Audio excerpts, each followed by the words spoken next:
RJD ने BJP पर तेज किए हमले, सुशील मोदी पर लगाया जमीन हड़पने का गंभीर आरोप। जी हां, बिहार में राज्यसभा सांसद सुशील कुमार मोदी जमीन हड़पने के आरोप का सामना कर रहे हैं। पिछले शुक्रवार को राजद विधायक रामानंद यादव ने पूर्व डिप्टी सीएम सुशील मोदी पर जमीन हड़पने का गंभीर आरोप लगाया।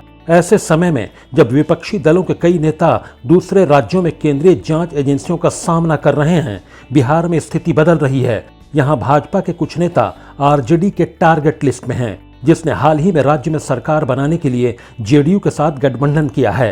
राज्यसभा सांसद सुशील कुमार मोदी, विधायक नीरज कुमार बबलू और पूर्व भूमि सुधार एवं शिक्षा मंत्री रामसूरत राय जैसे भाजपा नेता आरजेडी के टारगेट पर हैं। सुशील मोदी जमीन हड़पने के आरोप का सामना कर रहे हैं। नीरज कुमार बबलू आय से अधिक संपत्ति के आरोपों का सामना कर रहे हैं, जबकि रामसूरत राय राज्य मंत्री रहते हुए सर्किल अधिकारियों के ट्रांसफर पोस्टिंग के आरोपों का सामना कर रहे हैं।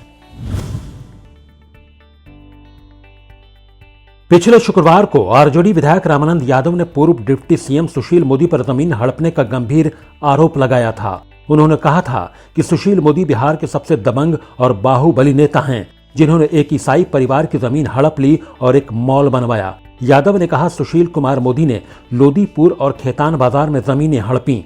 हम उनकी पत्नी, भाई और भाई की पत्नी और खुद के नाम पर दर्ज संपत्तियों की जांच करेंगे।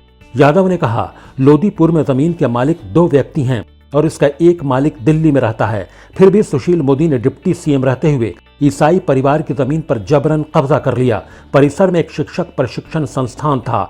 हम मामले की जांच करेंगे। हालांकि सुशील मोदी ने दावा किया कि उनका या उनके परिवार का इन दोनों जमीनों से कोई लेना देना नहीं है। उन्होंने कहा कि आरजेडी नेता इन दोनों मामले में मेरी भूमिका को साबित करके दिखाएं।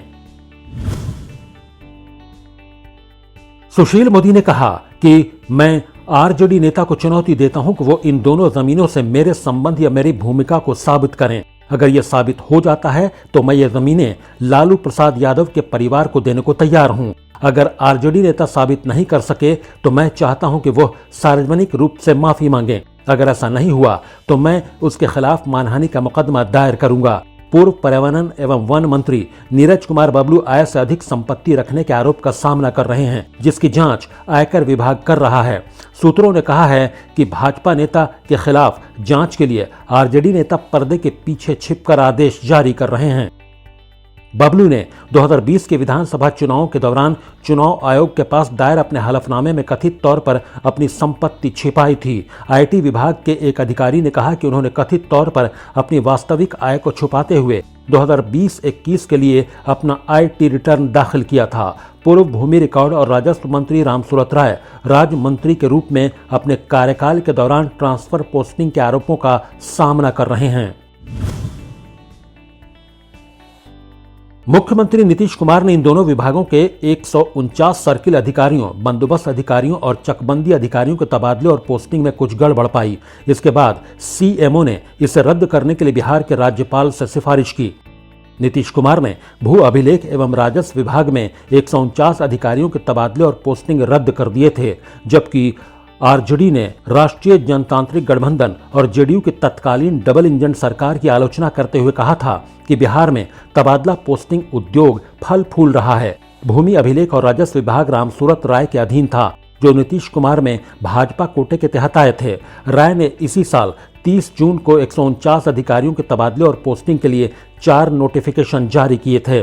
भाजपा के पूर्व डिप्टी सीएम तारकिशोर प्रसाद पर भी सरकारी परियोजना हर घर नल से जल योजना के आवंटन में अपने परिवार के सदस्यों को फायदा पहुंचाने का आरोप है।